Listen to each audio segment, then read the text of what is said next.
로마서 1장 11절에 보면 사도 바울이 로마 교회에게 편지를 보내면서 내가 너희 보기를 간절히 원하는 것은 어떤 신령한 은사를 너에게 나누어 주어 너희를 견고하게 하려 함이라 말씀하고 있습니다. 자, 내가 너에게 가기를 원하는 이유가 있다. 그 이유는 내가 너에게 신령한 은사, 영적인 은사를 너에게 나누어 주어서 너희를 견고하게 하려고 한다. 은사가 사람들을 견고하게 무장시켜주는 역할을 한다는 것입니다. 은사는 우리를 견고하게 하고 우리로 사명을 감당하게 하고 우리로 영적으로 살도록 하나님께서 특별한 선물을 주신 것이 은사라고 하는 선물입니다. 자, 이 은사, 우리에게 선물을 주셔서 견고하게 하고 우리들로 승리하게 하고 하나님의 나라를 건설하게 하는 무기들을 우리에게 선물로 주셨는데 그 무기들은 매우 다양합니다.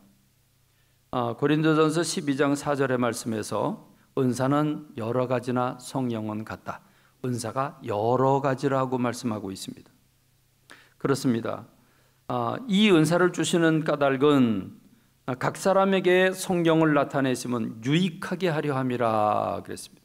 은사를 줌으로 말미암아 모든 사람들이 유익하게 하기 위해서 은사를 주셨다. 자기 유익이 아닙니다. 사적인 유익이 아닙니다. 공동체, 교회 유익을 얻게 하기 위해서 이 은사를 베풀어 주셨다고 말씀합니다. 이 은사는 여러 가지나 그랬습니다. 그럼 하나님께서 각 사람에게 성령님을 보내주시면서 성령님을 통해서 각 사람에게 은사를 베풀어 주시는데 그 은사는 매우 다양합니다. 그 사람의 성격과 기질, 그 사람의 재능과 그 사람의 환경과 그 모든 것을 살펴보시고 그 사람이 가장 적합하게 가장 힘있게 일할 수 있는 무기들을 각각 따로따로 주시는데, 여러분 고린도전서 12장 8절로 10절에 보면 영적인 은사들, 은사는 무수히 많지만 그 중에서 영적인 부분들을 말씀할 때 9가지 종류로 은사들을 나누어 주었음을 말씀하고 있습니다. 어떤 사람에게는 성령으로 말미암아 지혜의 말씀을, 어떤 사람에게는 같은 성령을 따라 지식의 말씀을. 자, 우리가 성경을 볼 때 성경 말씀을 이성적인 마음을 가지고 이성적인 기본적인 구조를 가지고 우리가 성경을 읽습니다. 생각하면서 성경을 읽을 때 깨달음이 오지요. 여러분, 말씀을 볼 때 깨달음이 오는 이 깨달음, 모든 사람들에게 하나님 앞에서 누릴 수 있는 영광입니다. 그런데 여러분, 여기서 말하는 어떤 사람에게는 성령으로 말미암아 지혜의 말씀을, 어떤 사람에게는 같은 성령을 따라 지식의 말씀을 주시는데, 지혜의 말씀, 지식의 말씀을 주신 것은 모든 사람들이 이성으로 성경을 보면서 마음을 열고 감동적으로 이성적으로 깨닫는 말씀과는 좀 질이 다른, 전혀 다른, 내가 노력하지 않았음에도 불구하고 하나님께서 이 은사를 받은 사람들을 통해서 말씀을 깊이 볼 수 있고 말씀을 특별하게 전할 수 있는 은총을 주셨다는 말입니다.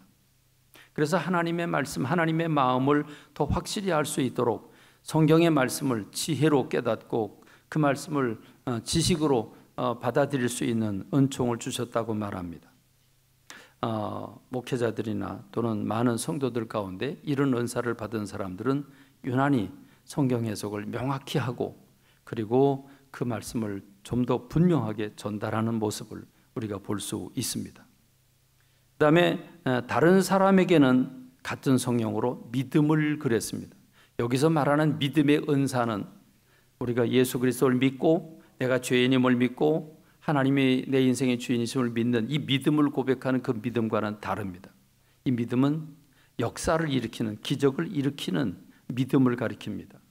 너희가 믿음이 겨자씨 안 할 만큼만 있어도 이 산을 명하여 바다에게 빠지라고 해도 될 것이다 라고 말하는 그런 믿음의 은사입니다. 그런가 하면 어떤 사람에게는 한 성령으로 병 고치는 은사를 그랬습니다.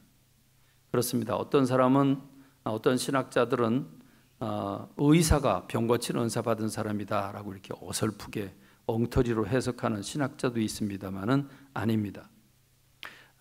의사의 의자도 모르고 의학 공부하지 않았습니다. 의학대학에 가지 않았습니다. 그럼에도 불구하고 아픈 성도가 눈에 띄고 그 사람 마음에 와 닿고 그 사람의 아픔, 그것이 어떤 질병이든지 그 아픔을 놓고 그 사람을 위해서 성령께서 기도하라고 마음을 주시면 그 사람을 위해서 기도하게 되는데, 그 질병을 끌어안게 되는데, 그걸 놓고 기도할 때 그 병 고치는 은사 받은 그 성도를 통해서 다른 성도의 질병이 치유되게 됩니다. 할렐루야, 할렐루야. 교회 안에 이런 병 고침의 은사를 받은 사람들이 여러 명이 있다면 그 교회는 질병으로부터 해방받을 수 있는 놀라운 은혜의 장이 되게 됩니다. 그렇습니다. 이 은사를 사용해야 됩니다. 여러분, 우리 주님은 주님이 질병을 고쳐주셨을 뿐만 아니라 우리가 믿음으로 고백할 때 주님의 그 믿음의 역사가 주님의 치료를 끌어당기고, 그래서 우리가 치유함을 받을 수 있고 자유함을 받을 수 있지만, 또 다른 방법으로는 병 고친 은사 받은 사람을 통해서 아픈 사람들을 치유해 주는 사역이 있다, 은사가 있다, 이 선물을 주신 사람이 있고 선물을 받은 사람이 있다고는 사실을 말씀하고 있습니다. 여러분, 이것을 우리 교회가 경험하기를 원합니다. 여러분 안에 이 은사가 나에게 왔는지를 발견하는 여러분 되기를 원합니다. 그리고 이런 분들을 통해서 아픈 분들이 일어나게 되고 자유하게 되기를 간절히 소망합니다. 그런가 하면 어떤 사람에게는 능력 행함을 그랬습니다. 여기서 말하는 능력, 이 능력은 세상적인 방법이 아니라 성령의 방법으로 표적과 기사가 일어날 수 있음을 말씀하고 있습니다. 대한민국 초창기만 해도 이기풍 목사님이나 또는 김익두 목사님이나 등등 여러 목사님들을 통해서 놀라운 표적과 기사가 수무수히 일어난 것을 우리 대한민국 한국 교회사는 가지고 있습니다. 오늘도 이 능력을 행하는 은사를 받은 사람들을 통해서 표적과 기사가 일어날 수 있습니다. 어떤 사람에게는 예언함을 그랬습니다. 예언이란 하나님의 말씀을 받아서 전하는 사람인데, 특별히 예언은 사람들의 영적인 상태를 깨달아 알고, 하나님이 그 사람 만나본 적도 없고 사귄 적도 없고 처음 만난 사람이지만 성령께서 그 사람을 보게 할 때 그 사람의 지금 아파하고 괴로워하고 어려워하는 것들을 보게 하십니다. 그리고 하나님의 마음을 전하게 하십니다. 위로하고 권면하고 용기를 주고, 때로는 죄악 가운데 있을 때 그 죄악을 깨닫게 해서 돌이키게 하고 미래를 바라보게 하는, 하나님의 뜻을 분별하게 해주는 그 역할을 해주는 사람이 예언의 은사를 받은 사람들입니다. 교회 안에 이 은사를 받은 사람이 여러 명 있으면 교회가 좌지우지하지 않고 한 걸음으로 한 마음으로 달려나갈 수 있습니다.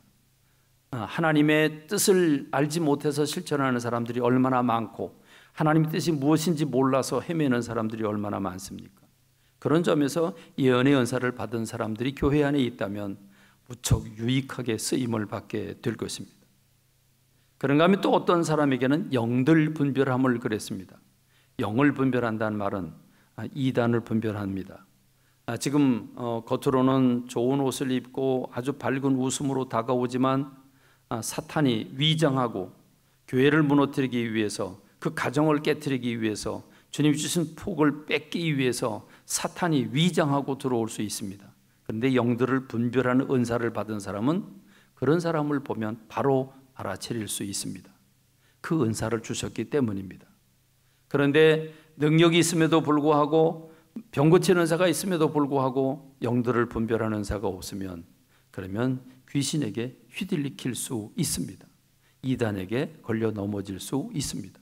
그러므로 영들을 분별하는 은사는 또 교회 안에 이런 은사를 받은 사람이 있어야 사단의 공격이나 사단의 위장술로부터 벗어날 수 있습니다. 그런가 하면 각종 방언 말함을 그랬습니다. 방언이라고 하는 것은 우리는 영적으로 지음받았죠. 흙으로 만들어진 육체 안에 우리 영혼이 있는데, 이 영혼이, 내 영이 하나님께 직접 영으로 기도하는 것을 방언이라고 말합니다. 이 영으로 기도할 때 입을 열어서 입술로 내 입 밖에 나오지만 내 영이 하나님께 기도하는 것이기 때문에 그 영적인 기도를 내가 알아듣지 못합니다. 그래서 외국말처럼 들립니다. 그게 어느 나라 말인지도 모르겠지만 이 방언으로 말하는 방언 기도 우리가 들을 때 전혀 알아듣지 못합니다. 내 영이 하나님께 기도하는 것이기 때문에 그렇습니다. 그런데 어떤 사람에게는 방언들을 통역함을 주셨다 했습니다. 각 사람이 방언의 은사를 받게 되는데 방언으로 기도할 때 자기 자신도 무슨 기도를 하고 있는지 모릅니다. 그런데 어느 목사님이 쓴 책에 보면 내가 방언으로 기도하는 그 방언 기도를 알아들을 수 있는 통역 은사를 받고 보니까 내 영이 하나님 앞에 방언으로 기도하는 내용이 그렇게 깊고 그렇게 필요한 기도를 드리고 있는 줄 몰랐다라고 고백하는 것을 제가 읽어봤습니다. 여러분 무슨 말입니까? 방언을 통변을 하면 통역을 하면 내 영이 하나님 앞에 꼭 필요한 것을 영적으로 기도하고 주님과 주고받게 되는데 이 방언이 외국말 같지만 그 외국말을 그게 프랑스 말이든 미국 영어든 우리가 영어를 모르면 그러면 뭐 전혀 못 알아듣죠. 그런데 통역을 하는 사람들이 그 통역을 해주면 우리가 그 뜻을 알아채는 것처럼 내 방언이 하나님 앞에 영적인 기도를 드리지만 통역을 은사를 받게 되면 그걸 알아듣게 됩니다. 그러면 그 기도가 현실적인 기도가 되고 내 삶에 연결이 되는 기도가 되겠죠. 그것이 온 교회 안에서 성도들이 방언 기도를 할 때 그걸 분별해 주는 은사를 받은 사람들이 여러 명 있다면 그 교회는 좀 더 깊은 신앙생활을 할 수 있는 겁니다. 이 9가지 은사는 다 영적인 관계들입니다. 영적으로 활동하는 은사들입니다. 그런데 여러분 이것만 있는 게 아닙니다. 로마서 12장 6절로 8절에 보면 사역적인 은사들이 있습니다. 우리에게 주신 은혜대로 받은 은사가 각각 다르니 혹이 예언이면 믿음의 분수대로, 섬기는 일이면 섬기는 일로, 가르치는 자면 가르치는 일로, 위로하는 자면 위로하는 일로, 구제하는 자는 성실함으로, 다스리는 자는 부지런함으로, 긍휼을 베푸는 자는 즐거움으로 할 것이라. 자, 예언도 그렇지만 섬기고 가르치고 위로하고 구제하고 다스리고 긍휼을 베푸는 일, 이런 모든 일이 은사라고 표현하고 있습니다. 그러므로 여러분 사역적인 면에서 아까는 영적인 면에서지만 사역적인 면에서 보면 또 다양한 은사들이 있습니다. 이런 안목으로 본다면 우리에게는 많은 직업이 있는 것처럼 오늘 하나님의 나라를 건설하기 위해서 많은 은사들이 있음을 우리가 알아야 될 것입니다. 군대도 그렇고 직장도 그렇고 어떤 일을 하면 다 분업을 합니다. 각각 맡은 역할이 다 다릅니다. 마찬가지로 하나님은 은사들을 주셨는데 그 은사들이 각각 다양한 은사가 있어서 그 은사들을 열심히 각자가 다 감당을 할 때 그 공동체에게 주신 그 은사들이 각 사람의 은사를 잘 감당할 때 그 교회는 건강한 교회가 되고 힘 있는 교회가 될 수 있는 것입니다. 그런데 이 성도들이 이 은사를 받았는지 안 받았는지 알지도 못하고 은사를 사용하지 못하면 그 교회는 예배는 올려드리고 많은 프로그램도 하겠지만 영적인 교회가 되기는 어려울 것입니다. 그러므로 여러분 교회 안에는 이 은사들이 다양한 은사들이 하나님이 주셨는데 이런 것들을 찾아내고 발견하고 그걸 갈고 닦아서 하나님이 마음껏 쓰시는 도구가 되는 우리가 돼야 되는 줄로 믿습니다. 하나님께서 여러분들에게 무슨 은사를 주셨을까요? 그 은사를 찾아내는 여러분들이 되기를 바랍니다. 하나님은 각 사람의 유전적인 기질이나 삶의 방식이나 말하는 것과 또는 행동하는 것 또는 재능이 다 다른데 그 사람에게 가장 적합한 은사들을 하나님이 주신다는 사실을 기억해야 합니다. 조용한 사람에게 주시는 은사가 있고 또 아주 활동이 왕성하게 표현하는 사람에게 주신 은사가 다를 수밖에 없을 것입니다. 조용한 사람에게 시끄러워져가는 은사를 주신다면 여러분 그 사람이 감당하겠습니까? 하나님은 각 사람에게 맞는 은사를 주십니다. 무슨 은사를 주셨는지 찾아 그것을 사용하는 여러분들 되시길 주님의 이름으로 축원합니다. 이것은 마치 몸은 하나인데 많은 지체가 있는 것과 같습니다. 몸은 하나다. 그렇습니다. 한 사람입니다. 한 사람인데 이 한 몸에는 많은 지체가 있죠. 눈, 코, 귀, 입이 있고 손이 있고 발이 있고 또 오장육부가 있습니다. 오장육부, 간이 하는 역할, 그리고 대장이나 소장이나 또는 그 외에 여러 가지 그 오장육부가 하는 역할은 완전히 다릅니다. 그렇습니다. 이렇게 은사가 다양한 은사들이 있는데 이 은사들을 모아 놓아야 합니다. 무슨 말입니까? 자, 돌멩이가 날아오면 눈이 봅니다. 그 소리를 귀가 듣습니다. 그리고 즉각적으로 각자가 느끼는 것들을 바로 보고를 합니다. 그러면 뇌는 그 머리는 그 보고를 받고 바로 명령을 내립니다. 그러면 다리를 구부리고 또 팔을 움츠리고 온몸이 순간적으로 온몸을 던져서 돌을 피하게 되지요. 그렇습니다. 이렇게 기능은 완전히 다르지만 일사불란하게 자기 은사들을 잘 감당함으로써 서로 도움을 주고 서로 유익하게 하고 온전하게 만들어줍니다. 이걸 유기적 공동체라고 말하죠. 그렇습니다. 교회 안에는 다양한 은사를 가진 성도들이 있고 이 성도들이 자기의 사명을 그리스도라고 하는 예수 그리스도의 머리로부터 말씀하신 그 말씀에 따라서 자기 역할을 감당할 때 그 온 몸된 교회가 건강하게 된다는 말입니다. 그렇습니다. 사도 바울은 고린도서 12장 27절에서 이 교회에 너희는 그리스도의 몸이요 지체의 각 부분이라. 그런데 이 다양한 은사는 어떤 질서를 가지고 있을까? 고린도서 12장 28절로 31절에 보면 하나님의 교회 중에 몇을 세우셨는데 첫째는 사도요, 둘째는 선지자요, 셋째는 교사요. 이렇게 첫째, 둘째, 셋째, 그 다음은 능력을 행하는 자요, 그 다음은 병 고치는 자와 서로 돕는 것과 다스리는 것과 각종 방언을 말하는 것이라 질서를 세워주었습니다. 하나님의 말씀을 맡은 사도가 먼저이고 그 다음에 말씀을 전하는 선지자, 그 다음에 교사 순으로 질서를 세워주셨습니다. 그러면 다 사도고 다 선지자고 다 교사면 어떻게 되겠습니까? 섬기는 사람도 있어야 되고 가르치는 사람도 있어야 되고 긍휼을 베푸는 사람도 있어야 되는데, 그러니까 나는 맛있는 걸 먹으니까 난 입이 될 거야, 그리고 다 온몸이 다 입이 되겠다고 그러면 어떻게 되겠습니까? 눈, 코, 귀, 입이 다 있어야 되고 손과 발이 있어야 되고 오장육부가 다 따로따로 있어야 됩니다. 그래서 고린도서 12장 29절로 30절에서 다 사도겠느냐, 다 선지자겠느냐, 다 교사겠느냐, 다 능력을 행하는 자이겠느냐, 다 병 고치는 살을 가진 자이겠느냐, 다 방언을 말하는 자이겠느냐, 다 통역하는 자이겠느냐라고 말하고 있습니다. 집에는 큰 그릇 있고 작은 그릇도 있습니다. 큰 그릇은 들통 같은 큰 그릇은 큰 그릇대로 사용하고 간장종지 같은 작은 그릇도 소중하게 쓰임을 받습니다. 큰 것이 다 잘났다고 난 크다고 자랑하고 작은 것은 별 볼 일 없다고 그러면 여러분 간장종지가 다 뒤집어져서 나 모르겠다 그러면 여러분 들통에 간장 담아서 찍어 먹어야 되지 않겠습니까? 그렇습니다. 그러므로 큰 그릇도 작은 그릇도 다 필요한데 이 은사는 크고 작은 것이 없죠. 다 연합할 때 온전한 하나가 됩니다. 그러므로 뭐가 필요합니까? 이 은사를 활용하는 데 있어서 가장 중요한 마인드는 사랑입니다.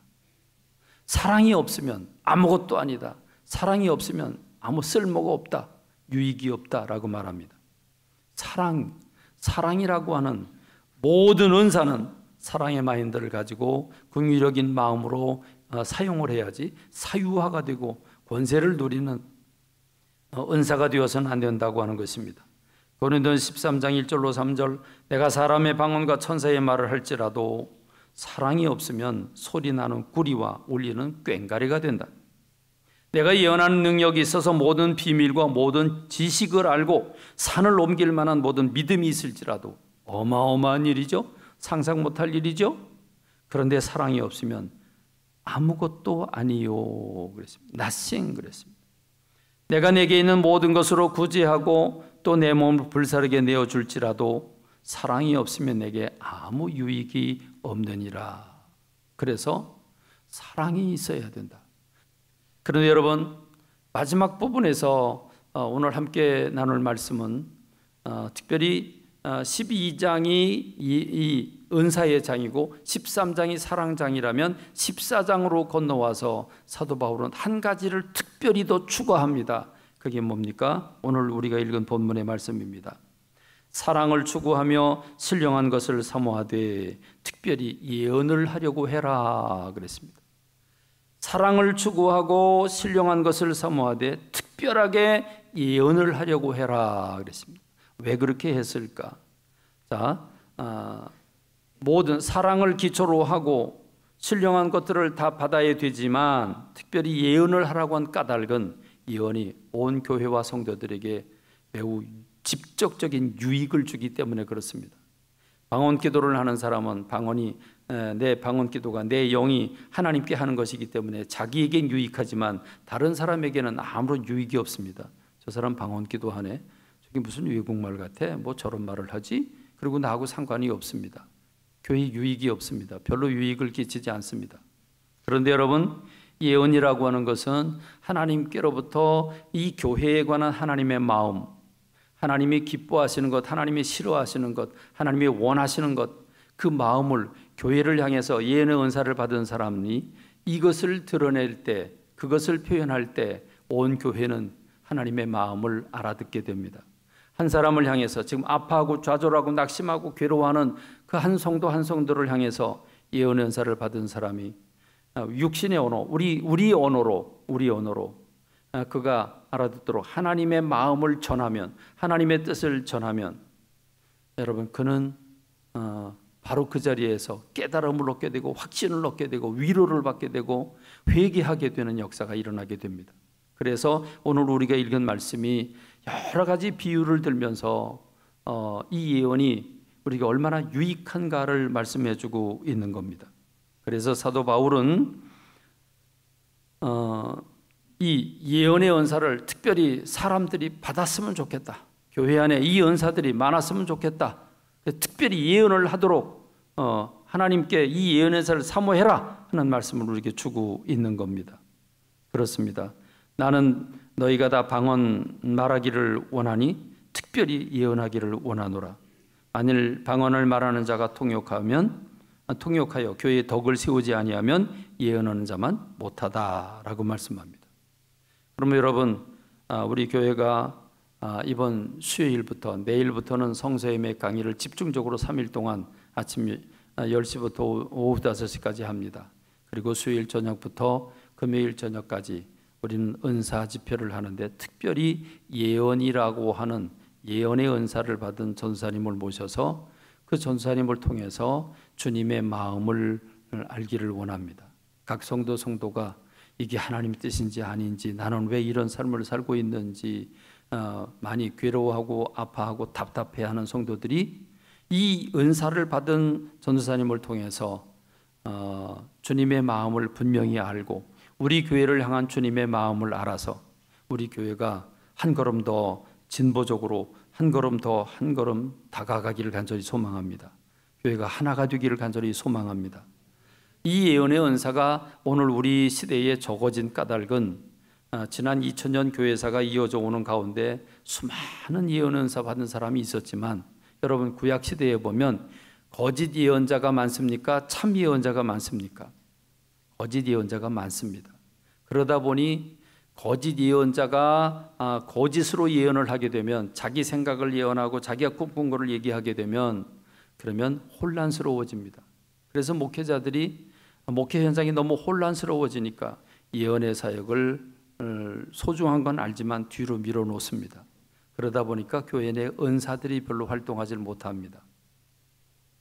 이번에 오는 전사님은 적어도 목회자인 제 입장에서 영적인 분별을 하면서 안전하다고 여겨진 분을 제가 모시는 것입니다. 그럼 여러분 사모하면서 수요일 저녁부터 금요일까지 이어지는 이 집회를 통해서 시간 하나님이 여러분들에게 그 주님의 마음이 전해질 때 여러분은 분명한 주님의 마음을 알고 좌우로 우러나 치우치지 아니하고 주님을 더 깊이 사랑하게 되는 오늘 저와 여러분들이 되기를 주님의 이름으로 축원합니다.